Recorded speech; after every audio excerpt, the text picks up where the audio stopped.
이숙자 집사입니다. 너무 떨리는데 우리 지체들의 그 아침에 카톡으로 너무 많이 응원해 주셔서 그 힘을 얻어서 제가 성령님 의지해서 전하겠습니다. 29일 날 그 새벽 큐티 설교에 조금 부연해서 제가 전하겠습니다.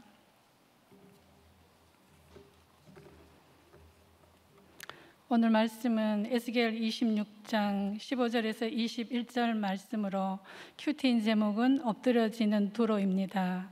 두로에 대한 하나님의 심판이 예언되어 있습니다. 두로는 지중해 연안 도시국가로 온갖 귀중품과 사치품이 거래되었고 무역으로 번성한 나라로 지중해 해상 상권을 모두 장악하고 바다 위에서는 아무도 그들의 적수가 될 수 없을 만큼 부강했습니다. 지역적으로도 천연의 요새로 적들이 함부로 공격할 수 없는 그런 성읍이었고 여러 나라를 식민지 삼고 노예들을 데려와 다른 나라에 팔기도 했습니다. 두로가 얼마나 부강했는지 이사야 23장 8절에는 두로 사람들은 세상에서 존귀한 자로 불렸다고 했고 스가랴 9장 3절에도 두로 사람들이 은을 티끌같이 금을 거리에 진흙같이 쌓았다고 할 정도로 화려하고 부요한 두로였습니다.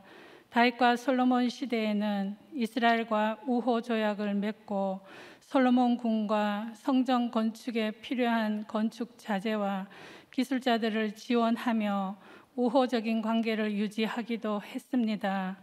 두로와 예루살렘은 지역적 특성으로 상업적 이익을 두고서 경쟁을 하고 있었는데 예루살렘의 멸망을 보고도 스스로 돌이키지 않고 상대의 멸망이 내 이익의 기회가 될 것으로 여기고 기뻐했기 때문에 멸망을 자초했습니다. 에스겔 28장 2절에는 나는 신이라 내가 하나님의 자리 곧 바다 가운데에 앉아 있다고 할 만큼 번성의 결론은 예외 없이 교만이었습니다. 하나님의 백성을 대적하는 자는 그 배후에 계신 하나님을 대적하는 것이기에 하나님은 두로를 심판하심으로 유다에 대한 하나님의 사랑을 확증해 주셨습니다. 하나님은 저를 두로의 멸망의 예언 같은 환경에 두심으로 이 땅에는 소망이 없음을 보여주시고 건져주신 저의 구속사를 오늘 말씀으로 나누겠습니다. 엎드려지는 두로 첫 번째 심판의 모습은 모든 섬들이 진동합니다. 15절에서 16절입니다. 주 여호와께서 이같이 두로에 대하여 말씀하시되 내가 엎드려지는 소리에 모든 섬이 진동하지 아니하겠느냐. 곧 너희 가운데에 상한 자가 부르짖으며 죽임을 당할 때라. 그때에 바다의 모든 왕이 그 보좌에 내려 저복을 벗으며 수놓은 옷을 버리고 떨림을 입듯 하고 땅에 앉아서 너로 말미암아 무시로 떨며 놀랄 것이며 하나님은 두로에 대한 예언의 말씀을 주셨는데 예루살렘이 멸망하던 BC 586년경에 바벨론 느부갓네살에 의해 13년간 두로를 포위 공격하여 무참히 파괴되게 하십니다. 앞장 본문 3절에서 6절이 첫 번째 멸망 예언이고 7절에서 13절이 두 번째 멸망 예언, 오늘 본문 15절에서 18절은 예루살렘의 멸망을 기뻐한 두로를 향한 사중 심판 예언 중 세 번째 예언으로 계시의 주체가 주 여호와임을 밝힘으로써 이 예언이 반드시 놀람과 두려움을 토로한다는 사실을 예언함으로써 두로의 멸망을 기정사실화하고 있습니다. 15절 두로가 엎드러지는 소리에 모든 섬이 진동하게 된다고 했는데 엎드러지는 소리는 죽임 당할 때 내는 울부짖음과 비명소리인데 이러한 소리가 섬들을 진동케 하고 지중해 연안 지역 전체가 공포와 당혹감에 휩싸이게 됨을 묘사하고 있습니다. 하나님의 위엄과 진노 앞에 선 인간이 느끼는 두려움은 너무나 참혹함을 보여줍니다. 16절은 두로와 무역을 하던 여러 나라들의 왕들과 고위 관리들 상인들이 부귀를 자랑하며 존귀한 신분을 나타내던 조복과 수놓은 옷을 벗어 던질 정도로 극심한 두려움에 사로잡히게 됨을 나타내고 있습니다. 조복은 왕이 입는 용포 또는 예복을 말합니다. 두로의 파멸이 처절함을 강조하면서 동시에 하나님의 심판은 목도하는 것만으로도 극심한 공포에 사로잡힐 수밖에 없는 인간 존재가 얼마나 연약한지를 보여줍니다. 적용 질문입니다. 내 삶을 진동하는 사건이 있었습니까? 그 사건이 주님께 엎드리는 사건이 되었습니까? 나를 드러내고자 가지고 싶은 예복과 수놓은 옷 같은 세상의 것은 무엇입니까? 남이 잘못된 것을 보고 자신의 유익으로 여겼던 적이 있습니까? 가족과 가까운 친척 누구도 믿지 않는 가정에서 3남 2녀 중 넷째로 위로는 오빠들이 셋이고 밑으로 여동생이 있습니다. 조상신 섬기며 제사를 가장 중요시했던 폭력적인 아버지와 그 아버지로 인해 매사에 분노하고 억울해하며 참는 법이 없던 엄마로 인해 집안은 늘 전쟁이었습니다. 아버지가 폭력을 행할 때마다 엄마는 분이 풀릴 때까지 밤새 앉아서 엎드려지는 소리로 자신의 인생을 저주하는 말을 쏟아내며 밤을 보냈습니다. 아침이 되면 면장이셨던 아버지가 면사무소로 출근하시고 나면 엄마는 일꾼들을 데리고 많은 농사일로 농가밭으로 일하러 나가는 게 일상이었습니다. 제가 기억하는 엄마는 늘 찡그린 슬픈 얼굴에 고된 노동으로 온몸이 아팠고 밤만 되면 어깨, 발, 다리를 주물러드리며 그 슬픈 얼굴을 웃게 하고 싶어서 말썽을 피워본 적도 없고 사춘기를 느껴본 적도 없이 엄마의 손과 발이 되었습니다. 일하고 늦게 들어오는 엄마의 힘이 되고자 어릴 때부터 학교가 끝나고 집에 오면 식구들 식사 준비와 쌓인 빨래, 청소뿐 아니라 우물에 가서 물을 길러 물독에 가득 채워 놓아야 했고 온갖 집안일을 스스로 알아서 했지만 늘 화가 나 있는 엄마의 화풀이 대상이 되어 안 들어본 적이 없을 정도로 저주의 말을 듣고 살았습니다. 어린 나이에 아무리 열심히 해도 부지런하고 깔끔하고 억척인 엄마의 마음에 들 수는 없어서 해도 안 해도 욕은 늘 먹을 수밖에 없었습니다. 엄마의 부정적인 감정이 그대로 이입되어 자존감도 마음 둘 곳도 없이 어릴 때부터 죽고 싶다는 생각을 많이 했고 부모님이 피 터지게 싸울 때마다 자살해서 복수하고 싶다는 생각도 했습니다. 초등학교, 중학교 때 아버지가 학교 행사에 오셔서 단상에서 축하 인사라도 할 때면 친구들이 아버지의 실체를 알 것 같아 수치스러워 숨고 싶은 마음에 빨리 끝나기만을 바라며 얼굴도 쳐다보지 않고 외면했고 아버지는 늘 수치의 대상이었습니다. 저에게 아버지는 늘 가해자였고 엄마와 저는 피해자였기에 아버지는 없어지길 바랬고 엄마는 불쌍했지만 계모이길 바라며 언젠가 활짝 웃는 진짜 엄마가 나타날 것이라는 상상을 많이 했는데 그게 유일한 위로처였습니다. 예수 믿고 에스겔 16장 6절에 피투성이라도 살아 있으라는 말씀이 있는 거에 위로받고 성경이 참 따뜻하게 느껴졌던 기억이 있습니다. 엎드려지는 두로 두 번째 심판의 모습은 슬픈 노래를 부르게 됩니다. 17절에서 18절입니다. 그들이 너를 위하여 슬픈 노래를 불러 이르기를 항해자가 많이 살았던 유명한 성읍이여 너와 너의 주민이 바다 가운데에 있어 경고하였도다. 해변의 모든 주민을 두렵게 하였더니 어찌 그리 멸망하였는고. 내가 무너지는 그날에 섬들이 진동할 것이며 바다 가운데의 섬들이 내 결국을 보고 놀라리로다 하리라. 두로의 멸망을 목도하는 주변 나라들이 부를 슬픈 노래 즉 예가를 소개합니다. 해변의 모든 주민을 두렵게 하였더니 어찌 그리 멸망하였는고 하며 견고한 국방력도 용맹한 항해자가 많았음에도 불구하고 허망하게 패망하였음을 나타냅니다. 이 예가는 장례식에서나 부를 슬픈 노래로 두로가 매우 처참하게 멸망하게 됨과 더불어 두로가 아무런 소망이나 희망을 발견할 수 없는 지경에 이를 것임을 전제로 한 것이고, 여러 나라들로 하여금 공의로우신 하나님의 심판에 대해 경각심을 주고 견고했고 화려했던 과거의 명성과 완전히 무너진 현재의 파멸을 극명하게 대조시키는 역할을 합니다. 하나님이 오래 참으시고 기다리신 것을 멸시한 대가는 그 자비가 큰 만큼 심판은 준엄함을 보여줍니다. 나이 차이가 나는 오빠들은 고등학교 진학을 위해 일찍이 집을 떠나 같이 지낸 기억이 별로 없었는데, 여고를 졸업하고 대학을 다니기 위해 서울에서 대학과 대학원을 다니던 오빠들과 합치게 되었고, 어색하고 불편한 동거가 시작되었습니다. 오빠들은 명문대를 가기 위해 재수를 하고 군대를 다녀오니 비슷한 시기에 학생의 때를 보내게 되었습니다.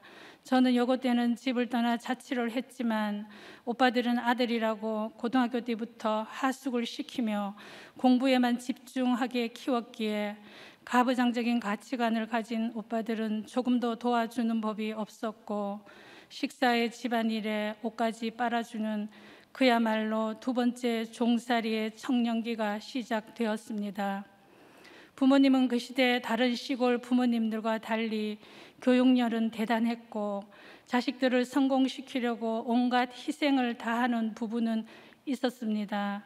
형제간에 딸의 일방적인 희생이 당연시되던 때였기에 저 또한 맏딸로 부모님의 부담을 덜어드리기 위해 당연히 감당해야 할 몫으로 여겼습니다. 아침을 하고 점심 준비까지 해놓고 학교를 뛰어가야 했고, 오빠들의 까다로운 입맛을 맞추느라 같은 반찬을 계속 줄 수 없어서 학교에서 친구들을 만나면 아침에 무슨 반찬을 먹었는지 확인해서 만들어 주었습니다.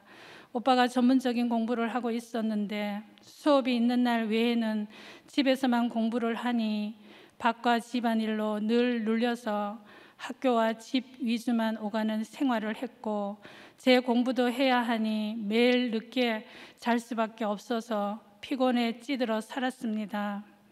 제가 졸업하고 직장을 다니면서까지 계속된 오빠들의 뒷바라지는 쉬어보는 것이 소원일 정도로 힘들고 고단했지만 고생하는 엄마를 대신하여 책임감으로 참고 견뎠습니다.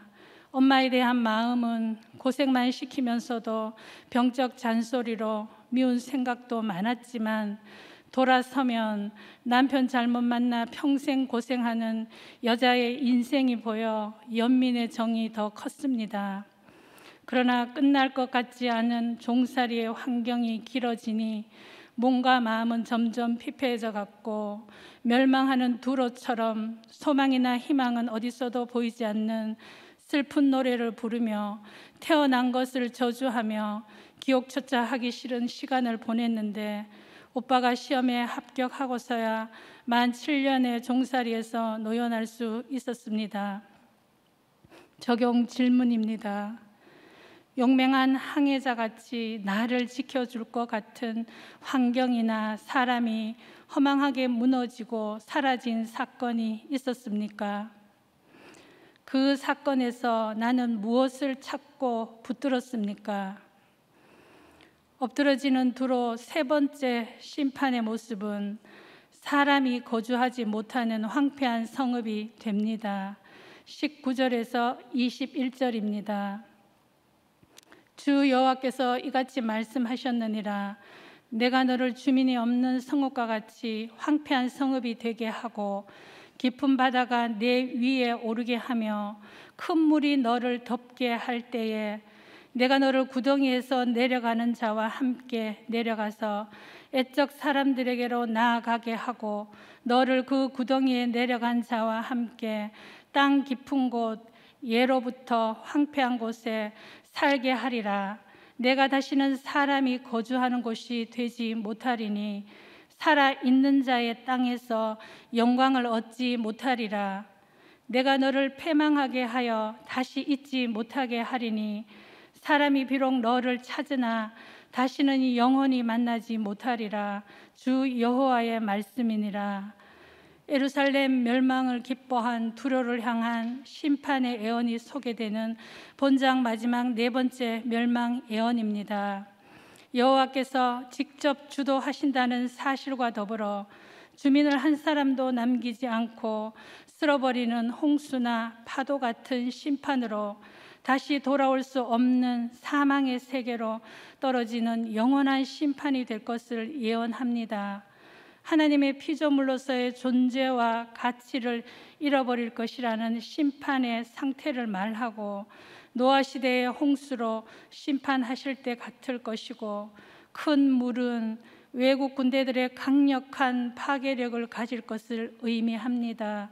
20절의 구덩이는 무덤, 지옥과 동일시되는데 타인의 고통을 즐거워한 두로의 이러한 악한 행위는 부활의 소망이 없는 곳인 스올에서 계속 어두운 상태로 머물러야 하는 무서운 종말을 불러왔다고 볼 수 있는 것입니다. 옛적 사람들은 하나님의 심판을 받아 지옥으로 간 사람들로 이 세상으로 다시 돌아올 수 없다는 의미를 강조합니다. 21절에서는 사람들이 두로를 찾으려 해도 찾지 못할 것이라고 표현하여 두로가 존재하였던 흔적 자체가 사라질 것이라는 사실을 강조하고 있습니다. 이러한 예언은 BC 332년에 헬라 제국의 알렉산더에 의해서 처절하게 파괴되었습니다. 두로가 당한 결말을 통해 확인할 수 있는 것처럼 하나님 없는 세속적이고 물질적 가치관을 가지고 탐욕에 매여 사는 인생들은 자신들이 추구하는 것으로 인하여 더 비참하고 허무한 인생의 결말을 맞을 뿐임을 말씀하십니다. 가족 간의 공감과 배려를 받아본 적이 없어서 한 번도 희망, 사랑이라는 단어가 느끼게 해주는 긍정적이고 따뜻한 감정을 느껴보지도 경험해보지도 못한 결핍으로 버려지고 주민이 없는 것 같은 황폐한 마음 상태였지만 결혼은 당연히 해야 하는 줄 알고 결혼을 생각하게 되었습니다. 결혼의 조건은 두로 같은 부요함으로 예복과 수놓은 옷을 입게 하고 용맹한 항해자 같은 능력으로 나를 지켜줄 것 같은 지방과 배우자여야 했고 거기에 시부모님의 사이가 반드시 좋아야 하는 것이 결혼의 조건이었습니다. 그때 남편을 만났습니다. 그 당시 흡족하지는 않았지만 남편은 대기업에 다니고 시아버님은 고위공직자로 계셨고 무엇보다 결혼을 결정한 부부는 시부모님 두 분의 사이가 너무 좋아서였습니다. 실제로 아버님은 살아 계실 때까지 어머니의 식사 후 영양제까지 챙기는 자상한 분이셨습니다. 그렇게 든든한 두로가 되어주면 행복할 줄 알고 한 결혼이었지만 남편은 부모님밖에 모르는 효자였고 모든 일상이 부모님께 맞춰져 있어서 주말에는 반드시 시댁에 가서 자고 주일에 집으로 돌아오는 반복적인 생활을 했습니다. 시댁의 명절 음식부터 행사가 있을 때마다 음식을 전담해서 해가며 아무리 섬겨도 더 잘하고 잘하길 바라는 남편 때문에 제가 한 것은 아무것도 아닌 것이 되었고 한 게 아무것도 없는 며느리로 만들었기에 싸움의 원인도 늘 남편의 부모 우상 때문이었습니다. 남편은 내 편이 아니고 부모 형제들 편이었습니다. 슬픈 노래는 더 이상 없을 것 같아 선택한 결혼이었지만 두로 같은 시댁도 남편도 의지할 대상이 되어주지 못했습니다. 그 당시 남편이 다니던 회사는 새로운 사업으로 일이 많아서 퇴근도 새벽이었고 늘 술 취해서 비틀거리는 제가 제일 싫어하는 모습이었습니다. 어떤 기대도 할 수 없었기에 두 아이를 홀로 키우며 또다시 광야에 던져진 것 같은 외로움으로 허무했기에 아덴처럼 새로운 것을 추구하며 배우러 다니는 것으로 채우려 했지만 무엇을 해도 채워지지도 즐거운 것도 없었고 가슴 한구석은 늘 구멍이 뚫려 있는 것 같았습니다. 무엇을 위해 왜 사는지 죽으면 어디로 가는지에 대한 극심한 허무로 갈등할 때에 밝은 빛으로 복음 들고 아파트 문을 두드리는 여 전도사님의 전도를 받았습니다. 수시로 찾아오시는 그 전도사님의 구원에 대한 사랑으로 미안해서 아파트 상가 개척교회를 나가게 되었는데 제 나이 36살 때였습니다. 보이는 것만 바라보고 살았던 결론이 허무였기에 하나님이 살아 계시다면 인생을 걸어보자는 마음이 생겼고, 인생을 걸려면 하나님이 살아 계시다는 증거가 필요했습니다. 초신자였지만 절박한 마음으로 새벽 기도를 다니며 하나님이 살아 계셔야 믿겠다고 살아계신 증거를 주시라고 매달리며 부르짖었습니다. 새벽 기도 20일쯤 지났을 때 성령님이 찾아오셨고 꿈으로도 선명하게 살아계신 하나님이심을 보여주셨습니다. 그때의 설렘과 감동은 지금껏 제 인생에서 최고의 가슴 벅찬 기쁨으로 남아 있습니다. 그렇게 주님을 만나고 너무 주님이 좋아서 주님을 알기 위해 식탁에 성경책을 펴놓고 시간이 날 때마다 매일 읽으며 믿음 생활을 시작했습니다. 죽음의 문제도 허무의 문제도 사라졌지만 성경을 읽어도 말씀이 삶이 되는 것까지는 이르지 못했고 요한의 세례까지였습니다. 이사로 교회를 옮기고 조금씩 믿음이 자랄수록 영적 갈급함이 생겼습니다. 그래서 여기저기 유명하다는 다른 교회 성경 공부하는 곳까지 찾아다니며 들었고 오로지 아이들 없는 시간은 교회 봉사와 성경 공부하는 일에 매진했습니다. 그런데 다니던 교회에 분란이 일어났고 그 모습을 보고 비판하고 정죄하는 죄를 자꾸 짓게 되니 예배 말씀이 은혜가 되지 못해서 영적으로 살고자 교회를 나오게 되었습니다. 4개월을 교회 찾는 기도를 했습니다. 그때 간절했던 기도 제목이 첫째, 말씀이 살아있는 교회, 둘째, 영혼 구원 때문에 애통하는 교회, 셋째, 돈을 사랑하지 않는 교회, 이 세 가지를 갖춘 교회를 찾게 해달라고 부르짖으며 기도했습니다. 그 당시 대치동에 살고 있었지만 5분 거리인 휘문에 교회가 있는지도 알지 못했고 목사님이 여자인지도 몰랐는데 휘문에 말씀이 좋은 교회가 있다고 소문이 들렸습니다. 2007년 3월이었고 목사님이 마태복음 설교를 하고 계셨는데 그동안 8년을 교회에 다녔고 성경을 읽고 성경 공부를 많이 했는데도 처음에는 알아들을 수가 없었습니다. 그러나 들을수록 진짜 같다는 생각은 들어서 한 달 후에 등록을 했습니다. 한참을 지나서야 정확하신 하나님은 저의 기도 제목이었던 말씀이 살아있는 교회, 영혼 구원 때문에 애통하는 교회, 돈을 사랑하지 않는 교회, 이 세 가지 기도 제목에 정확하게 응답해 주셨음을 알게 되었고 하나님의 완전하심이 놀라웠습니다. 그때 기도는 구체적이고 정확하게 해야 한다는 것도 알게 되었습니다. 목사님께서 어떤 말씀도 삶에 적용할 수 있도록 성경을 해석해 주시는 것이 놀라웠고 부모 형제들을 위해 희생하고 헌신해서 내 의가 강하고 억울한 게 많았기에 재 보는 것이 너무 힘들었지만 우리 교회 오자마자 안 들으면 왠지 손해볼 것 같아서 날마다 내 영혼이 새로워지는 느낌을 받으며 모든 예배를 참석했습니다. 엄청 길었던 목사님의 수요 큐티 예배에 놀랐고, 에어컨도 없는 휘문 여름 더위는 온몸에 진이 다 빠지는 것 같았지만 사모함으로 그 해석을 들으러 다녔습니다. 그동안 교회를 다녀도 영적 갈급함이 해결되지 않았는데 그 이유가 성경이 나를 읽고 가는 것이 뭔지를 모르니 내가 성경을 읽고 그 지식에 머물러 적용이 없었고, 말씀을 삶으로 살아내지 못하고 말씀이 육신이 되지 못해서였다는 것도 깨닫게 되었습니다. 내면의 결핍은 병든 열심이 되어 내가 정답이라 여기며 모든 사람을 판단하고 옳고 그름으로 남편과 자녀들을 힘들게 한 저의 모습이 조금씩 보이기 시작했습니다. 로마서 1장에 나오는 21가지 죄보다 2장에 나오는 판단하는 죄가 더 크다는 말씀에 깊은 회개가 되었습니다.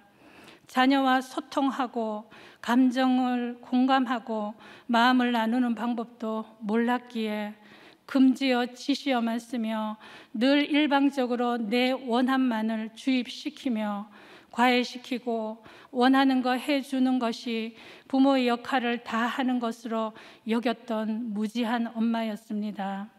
어릴 때부터 성실성을 보인 큰딸을 우리 교회에 등록한 그해 8월에 오랫동안 준비했던 유학을 보냈습니다.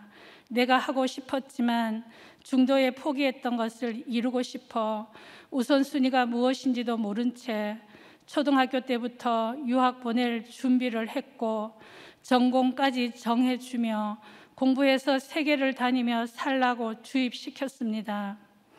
또한 공부해서 하나님께 영광 드려야지 자신만을 위해 사는 건 아니라며 공공의 유익을 끼치는 인생이 되어야 한다고 가르치며 믿음으로 포장했지만 그 밑바닥에는 유능한 항해자를 만들어 나를 기쁘게 해주길 바라며 저의 야망을 딸을 통해 이루고 싶은 마음이 가득했습니다. 오랜 기간 준비했기에 하나님의 인도하심으로 여기고 순풍이라 생각하며 보냈는데 얼마 지나지 않아 광풍임을 알게 되었고, 여기 있었으면 겪지 않아도 될 수많은 일들을 겪게 되었습니다.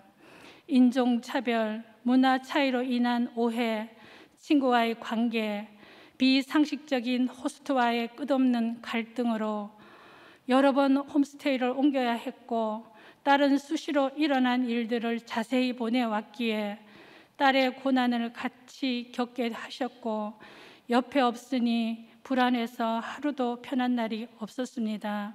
사건이 일어날 때마다 인간적인 위로의 말은 한계가 있었기에 말씀을 붙들지 않으면 견딜 수 없게 하셨고, 큐티와 주일 예배, 수요 예배에서 주시는 말씀으로 비로소 딸과 말씀으로 소통하고 말씀으로 기도하는 방언과 예언하는 훈련을 값비싼 유학비를 치르며 시키셨습니다. 그때야 제가 얼마나 두로의 부요함과 번성을 쫓아 세상 가치관에 찌들어 사는 자인지를 보게 하셔서 딸의 유학 생활이 저에게는 내면의 욕심을 보고 가지치기 하는 회개의 시간이 되었고, 별 인생도 없음도 알아가는 시간이 되었습니다. 속지 않으시는 하나님은 칼을 물고 쫓아오셔서 저의 거짓된 믿음의 포장을 벗기셨습니다. 딸은 2015년 성전 재건하라는 스가랴 말씀일 때 돌아오는 결단을 하고 돌아와서 공동체에 잘 붙어가고 있고, 8년 유학 생활에서 배운 전공으로 여러 나라를 다니며 일하다가 이제야 자기가 원하는 가슴 뛰는 일을 찾았다며 직장을 다니면서 전공과 전혀 다른 새로운 공부를 하고 있습니다. 둘째 딸은 갑자기 키가 많이 자라면서 등이 휘어져 척추 측만증이 생겨 교정도 하고 고생도 많이 했지만 교정이 제대로 되지 않아 큰 수술도 하고 힘든 회복의 시간도 보냈고 무기력으로 학교 가는 것도 거부해서 걸어서 갈 거리를 차에 태워서 등하교를 시키며 날마다 전쟁 같은 시간을 보냈습니다. 고등학교라도 졸업할까 싶었지만 주님은 대학도 졸업하게 하시고 코로나로 취업은 막혔지만 부전공을 살려 자격증 준비를 하고 있습니다. 몸이 연약하니 하나님이 아니면 살 수 없다는 것을 알고 공동체에 붙어가고 있으니 감사할 따름입니다. 자녀도 내 것이라 여기며 내 영광을 위해 키우고자 했지만 때마다 주님은 이래도 네가 할 수 있는 것이 있다고 생각하느냐고 말씀하시는 것 같은 사건으로 아무것도 할 수 없는 인생임을 말씀하셨고 모든 소유가 주님께 있다는 고백을 하게 하시고 모든 집착에서 자유케 하셨습니다. 말씀이 들리고 보니 남편은 세상적으로 부족함이 없는 인격적인 부모 밑에 자라서 꼬인 것이 없고 유쾌한 성격에 유머도 많음에도 오히려 겪은 게 없어서 세상을 모른다고 가르치며 부모를 떠나지 못한다고 무시했는데 남편의 모습 그대로를 인정하니 분쟁이 주로 갔습니다. 남편이 가장 좋아하는 것은 반찬 들고 어머니에게 가는 것인데 요즘은 제가 먼저 반찬을 해서 손에 들려주고 어머니께 가라고 하는데 그래도 가는 횟수가 줄긴 했습니다. 지방에서 근무하고 금요일 저녁에 오는데 현관에 들어서며 머슴 왔다고 합니다. 어떤 심부름을 시켜도 싫은 소리 없이 하고 목사님께서 적당한 가난이 최고의 가정교육이라 하셨는데 시부모님들이 풍족했어도 가난하게 남편을 키워서 자기에게는 인색하고 저와 아이들에게는 쓸 줄 아니 시부모님 덕분입니다. 믿음이 없으니 영적인 대화는 안 되지만 교회 간다고 핍박을 한 적도 돈 우상도 있지만 11조 한다고 싫은 소리 한 적도 없습니다. 마누라가 믿는 하나님을 인정한다는 게 아닐까 싶습니다. 남편을 많이도 고치려고 비난했는데 있는 그대로 인정하고 잘하는 것과 할 수 있는 것만 하게 하면 되는데 내 아내 욕심 때문에 남편이 갖추지 못한 것과 안 되는 것을 그렇게 요구하며 바꾸려고 했습니다. 말씀 없는 남편에게 부모 우상은 내려놓을 수 없다는 걸 몰라서 믿기 전에 죄의식도 없이 조용히 이혼하고자 낙태까지 한 죄인입니다. 저의 믿음 생활에 모든 배려를 해준 남편이기에 반드시 구원으로 인도하실 줄 믿습니다. 목사님의 절대 순종 체계, 그리스도인은 이 세상을 사로잡은 죽음의 그림자를 지우는 일을 해야 하고 생명을 꽃피게 해야 한다고 하셨는데 가정의 죽음의 그림자를 들이운 자가 바로 저였습니다. 우리 교회에 와서야 비로소 하나님의 나라는 질서의 나라라는 것과 교회의 질서, 남편의 질서와 역할을 알게 하셔서 제가 있어야 할 자리를 찾게 하셨습니다. 인생에 예수 없이는 소망이 없다는 것을 온몸으로 보여주신 부모님 두 분 다 주님을 영접하고 아버지는 4년 전 시편 71편 나의 견고한 피난처 되신 여호와를 찬양하는 말씀으로 천국 가셨는데 요양병원 1년 10개월 계시는 동안 매주 금요일 목장 끝나고 아버지의 구원을 확인하러 다녔습니다.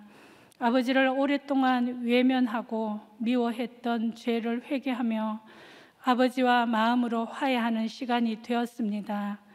구속사는 부모에 대한 이해, 사람에 대한 이해라고 하셨는데 상처 많은 아버지도 그렇게밖에 살 수 없었다는 것이 진심으로 이해하게 되었습니다. 엄마는 작년 역대상 16장 감사하며 기억하라는 말씀으로 아름다운 이별을 하게 하셨습니다. 엄마의 기억을 돌이켜보니 고생시키고 분노하고 싸우는 모습만 보여준 것 같았지만 어릴 때 시골에 보따리 상인들이 많이 다녔는데 그런 떠돌이 상인들이 집에 오면 물건을 사주고 음식을 먹이며 나그네를 대접했고 친척들이 방문하면 아버지 눈을 피해 농사지은 것들을 몰래 손에 쥐어줘서 보낸 인정 많은 엄마였습니다. 엄마에게 생활비 한 번 목돈으로 줘본 적이 없는 아버지는 말년의 주식으로 과수원만 남기고 전 재산을 날렸는데 엄마는 푼돈으로 필요할 때만 아버지께 타서 썼지만 아끼고 모아서 시골 할머니에게는 큰 돈인 목돈을 만들었습니다. 그 돈을 평생 우상으로 여겼던 오빠들이 아닌 저한테 맡기며 엄마에게 혹시라도 일이 생기면 그 돈으로 사용해 달라고 하셨습니다. 천국 가실 때까지 자식 돈은 한 푼도 안 쓰게 하시고 깔끔한 성격대로 5일간 병원 계시다가 가셨는데 힘든 인생 사느라 고생했고 예수 믿게 해줘서 너무 고맙고 사랑하고 천국에서 만나자는 저의 고백을 받고 가셨습니다. 이별을 하고 잠시 후였는데 엄마의 주름투성이 그 얼굴이 제가 난생 처음 보는 너무나 예쁜 얼굴로 변해서 처음에는 환상인가 할 정도였는데 엄마의 천국행을 그렇게 보여주셨습니다. 예수 믿고 10년 넘게 예배 빠지지 않고 아픈 몸으로도 지팡이 짚고 교회를 다니셨습니다. 말씀을 준비하면서 엄마가 한 그 저주의 말이 예수 믿지 않았으면 그렇게 될 수밖에 없는 예언의 말이 아니었나 싶은 그런 생각이 들었습니다. 오빠들과의 관계도 오랜 기간 기도하며 준비했기에 구원으로 바라보게 되었고 국률한 마음으로 섬기며 가고 있습니다. 주님은 부모의 그 불화의 환경으로 인해 대부분 얻게 되는 불안과 무기력, 우울로 살 수밖에 없는 저를 육적 종살이를 통해 무기력하게 주저앉아 있을 시간조차 없도록 훈련을 시키셔서 종의 리더십을 배우게 하셨고 섬기는 자리에 있게 하십니다. 내가 당하고 억울하다고 했던 것은 주의 복을 받을 수 있는 통로였음도 깨닫게 하셨습니다. 목사님이 매주 선포하시는 인간은 100% 죄인이라는 말씀이 늘 괜찮은 죄인으로 여겼던 저의 실체를 보게 하시는 말씀이 되었고 구덩이에 빠진 것 같은 내가 선택할 수 없었던 부모 형제와의 삶도 내가 선택한 결혼의 생활에서도 예수가 없는 삶은 세상 노예일 뿐이었다는 것을 알게 하셨습니다. 저에게 허락하신 환경은 주의 성실하심과 인자심으로 일하신 하나님의 오르심이었습니다. 요한계시록 12장 17절 남은 자손 설교 말씀에서 주님은 나를 충성되이 여기셔서 고난을 주시는 것이고 세상에서 가장 기쁜 일은 하나님께 사랑받고 택함받고 쓰임받는 것이라 하십니다. 우리에게 일어나는 땅이 진동하는 사건도 황폐한 성읍 같고 구덩이에 빠진 것 같은 환경도 하나님께 쓰임받는 인생 되게 하시려는 하나님의 경륜임을 알고 회개로 돌이키고 예수가 목적이 되는 우리가 되길 간절히 소망합니다. 마지막 적용 질문입니다. 내 환경이 나의 구원을 위한 하나님의 성실하심과 오르심이라는 것이 인정이 됩니까? 여전히 나에게 주시지 않는 것을 바라고 찾고 있지는 않습니까? 말씀을 마무리하겠습니다. 엎드려지는 두로의 모습처럼 모든 섬들이 진동하는 사건도 슬픈 노래를 부를 수밖에 없고 황폐한 성읍 같은 환경이라 할지라도 주님이 소망 없는 이 땅이니 나만 바라보라고 하시는 사건입니다. 두로에게 주시는 심판을 나에게 주시는 심판으로 받고 두로의 부강함과 부요함을 바라고 돈, 권세, 학벌 같은 세상 세력을 의지하고자 한 내 죄를 회개하며 돌이켜야 합니다. 어떤 상황에서도 하나님의 주권을 인정하고 나에게 주시지 않는 것을 구하고 바라고 찾는 것이 아니라 나에게 주신 것을 감사함으로 받고 갇힌 환경에서도 하나님 나라 백성임을 잊지 않고 기도와 찬송으로 예수만 보이며 가는 우리가 되라 하십니다. 기도드리겠습니다. 하나님 아버지, 감사합니다. 소망 없는 이 땅인데 보이는 것이 전부라 여기며 사람의 영광만 구하며 살았던 죄인을 구원으로 인도하시니 감사합니다. 일찍이 환경을 통해 이 땅에는 기대할 것도 의지하고 바라볼 것도 없음을 보여주셨음에도 예수를 믿고도 별 인생을 구하며 남편과 자녀를 통해 내 야망을 채우고 두로의 부요함과 번듯함을 가져다 주기를 바라며 구원보다 세상 준수함을 더 구하고 사랑했음을 용서하여 주시옵소서. 내가 정답이라 여기며 살다 하나님 자리에 앉아 두로처럼 멸망받을 수밖에 없는 저에게 때마다 사건으로 말씀해 주셔서 아무것도 할 수 없는 죄인임을 깨닫게 하시고 주님을 더듬어 찾게 하시니 감사합니다. 구원의 문제 외에는 중요한 게 없다는 것과 예수가 답임을 알아가게 하신 것은 전적인 하나님의 성실하심과 인자하심이셨습니다.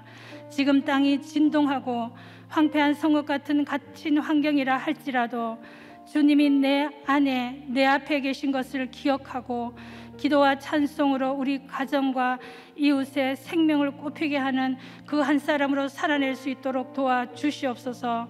우리를 만세 전해하시고 정하시고 부르시고 의롭다 하시고 영화롭게 하실 그 하나님을 전적으로 신뢰하며 세상이 감당 못할 적용을 길러놓고 가는 우리가 되게 하여 주시옵소서.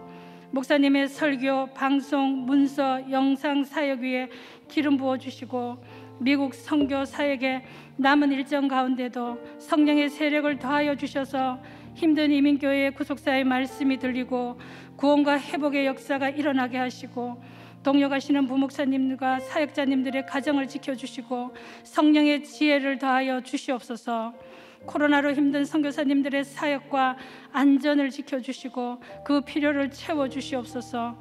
태아생명보호법이 제정되게 하시고 하나님을 대적하는 평등법과 건강가정 기본법을 막아주시고 위정자들이 하나님을 두려워할 줄 알게 하여 주시옵소서.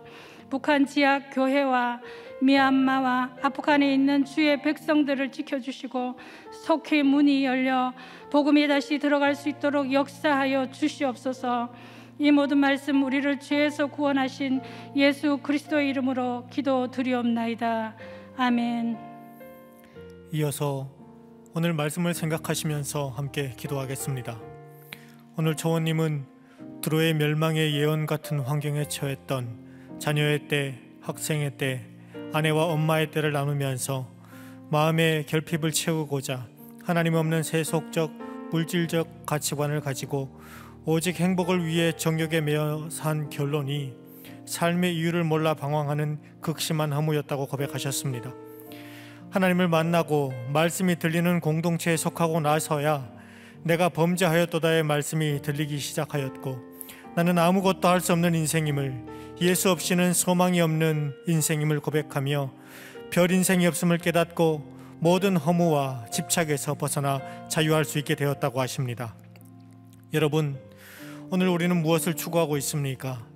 하나님 없는 세속적인 탐욕입니까? 인생이 하나님의 경륜임을 알고 회개로 돌이키고 예수를 목적 삼는 삶입니까?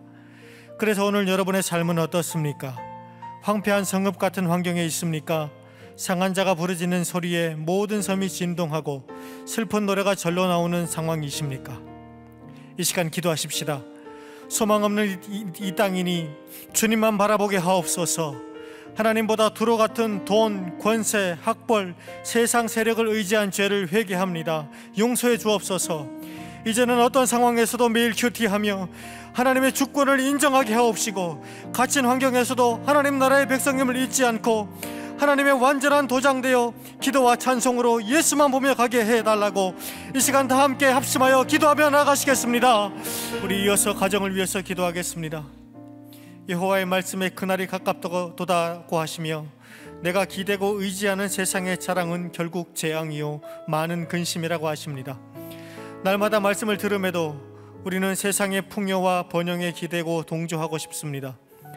초원님께서 안목의 정욕을 쫓아 결혼하고 자녀를 내 것이라 여기며 자녀가 내 영광과 야망을 이루어주기를 원하고 남편을 내 뜻대로 고치려고 비난하고 요구했다가 이혼까지 하려고 했던 죄를 회개한다는 그 고백은 저의 고백이기도 우리의 고백이기도 합니다. 여러분, 믿음으로 포장하고 있지만 여전히 세상의 가치관으로 가족을 대하고 있지는 않습니까? 자녀가 나를 기쁘게 해주기를 바라며 나의 야망을 이루어주기를 원하고 있지는 않습니까? 내 욕심 때문에 남편이 갖추지 못한 것, 안 되는 것을 그렇게 요구하며 바꾸려 하고 있지는 않습니까? 이 시간 기도하실 때에 속지 않으시는 하나님, 칼을 물고 쫓아오셔서 저의 거짓된 믿음의 포장을 벗겨주시옵소서. 날마다 목장, 날마다 예배를 통해 날마다 말씀으로 내재보는 한 사람 되게 하셔서 나로 인해 우리 모든 가정과 목장에 죄와 중독, 각종 우상, 고통과 절망이 떠나가게 해달라고, 참된 소망을 알지 못하여 썩어질 세상의 쾌락과 헛된 것을 추구하는 나의 배우자, 자녀, 부모, 형제를 고쳐달라고, 특별히 불신결혼을 막아주시고 이혼 위기에 있는 모든 가정을 지켜달라고 우리 시간 다 함께 간절히 기도하시겠습니다. 우리 마지막으로 교회와 나라를 위해서 기도하겠습니다. 사랑하는 담임 목사님, 미국 사역을 마무리하고 이제 귀국의 예정을 남겨두고 있습니다. 일정 가운데 은혜를 더하여 주시옵고 문서와 방송과 각종 말씀 사역에 주의 은혜로 충만케 하셔서 주님이 맡기시는 사명 더욱 힘있게 감당하게 해달라고 기도합시다. 세계적인 대한인 목장을 섬기시는 평원, 초원, 마을 목자님들 기름 부어주셔서 성령의 양육자들 다 될 수 있도록 이제 곧 진행될 1:1 양육과 양육교사 훈련, 아버지 학교 가운데 기름 부어주시옵고 준비하고 있는 목욕탕 큐티 목회 세미나 가운데 은혜를 더하여 주셔서 많은 분들이 참여하게 하시고 구원의 열매가 맺힐 수 있도록, 아프간 탈레반의 폭정을 막아주시도록 주변국의 난민 문제들이 해결될 수 있도록 땅끝에서 복음을 전하는 선교사님들과 가족을 보호해 주시고 복음의 문을 활짝 열어달라고, 나라의 근간을 흔드는 평등법과 건강가정기본법을 막아주시며 태아생명보호법이 제정될 수 있도록 우리 교회와 나라를 위해서 이 시간 다 함께 간절히 기도하며 나가시겠습니다. 저는 겉으로는 사명을 외치면서도 속으로는 세속적 물질적 가치관을 가지고 오직 행복을 위해 정욕과 탐욕에 매여 살았던 죄인입니다. 그래서 제가 선택할 수 없었던 부모와의 삶을 원망하며 늘 환경 탓을 했고, 제가 선택한 결혼 생활에서도 아내의 모습 그대로를 인정해주지 못해 가르치려 하고 무시하였습니다. 따뜻한 목소리로 아내의 이름 한번 불러주지 않았고, 이기적인 부모 우상으로 앞뒤 따지지 않고 맹종을 요구하여 가정의 죽음의 그림자를 드리운 자가 바로 저였습니다. 교회 안에 있으면서도 예수가 없이 살았던 세상 노예가 바로 저였으니 하나님의 애가의 대상이 될 수밖에 없었음을 고백하며 회개하며 용서를 구합니다. 이렇게 도무지 깨닫지 못하는 저에게 피를 토하듯 외치는 담임 목사님과 눈물로 기도해 주시는 목장 공동체를 허락하심을 감사를 드립니다. 이제는 매일 큐티와 매일 목장을 통해 영적으로 해석받고 기도받고 육적으로 도움을 받으며 내가 바라는 나가 아니라 하나님이 바라시는 나, 하나님의 완전한 도장의 삶을 살게 하여 주시옵소서. 또한 주님, 여전한 세상 가치관으로 가족을 대하며 서로 대적하고 교양으로 포장해 허락하신 공동체를 깨뜨리기를 두려워하지 않는 가정들을 불쌍히 여겨 주옵소서. 그들 가운데 믿음을 더해 주시며 성령 충만함의 은혜를 부어 주옵소서. 그리하여 가정 안의 모든 중독과 우상, 미움과 생색들이 떠나가게 하시고 서로 양육하여 구원의 사명을 잘 감당하는 성령의 공동체를 이루어 하나님께 쓰임받는 인생, 회개로 돌이키고 예수가 목적이 되는 가정들 다 될 수 있도록 축복하여 주시옵소서. 사랑하는 담임 목사님 영육간에 강건하게 하시고 주의 은혜로 충만케 하셔서 문서방송 말씀사역에 큰 구원의 역사 이루어 주시기를 소망합니다. 미주 사역을 마치고 돌아오는 일정 가운데도 주님 은혜를 더하여 주옵소서. 앞으로 있을 양육교사 훈련, 아버지 학교, 목회자 세미나 가운데 기름 부어주셔서 구원의 열매가 넘치게 하여 주옵시고 이 땅에 코로나의 문제가 속히 종식되게 하시고 지혜와 명철을 더하셔서 코로나의 상황을 잘 통과하게 하옵시고 나라의 근간을 흔드는 평등법의 제정을 막아주시고 건강 가정 기본법을 막아주시기를 소망합니다. 태아생명보호법 제정될 수 있도록 축복하여 주시옵소서. 하나님, 아프간을 긍휼히 여기시고 탈레반의 복종을 막아주옵시고 선교사님들의 사역과 가정을 보호해 주시며 어려움 속에서도 구원의 열매를 맺을 수 있도록 은혜 베풀어 주시옵소서.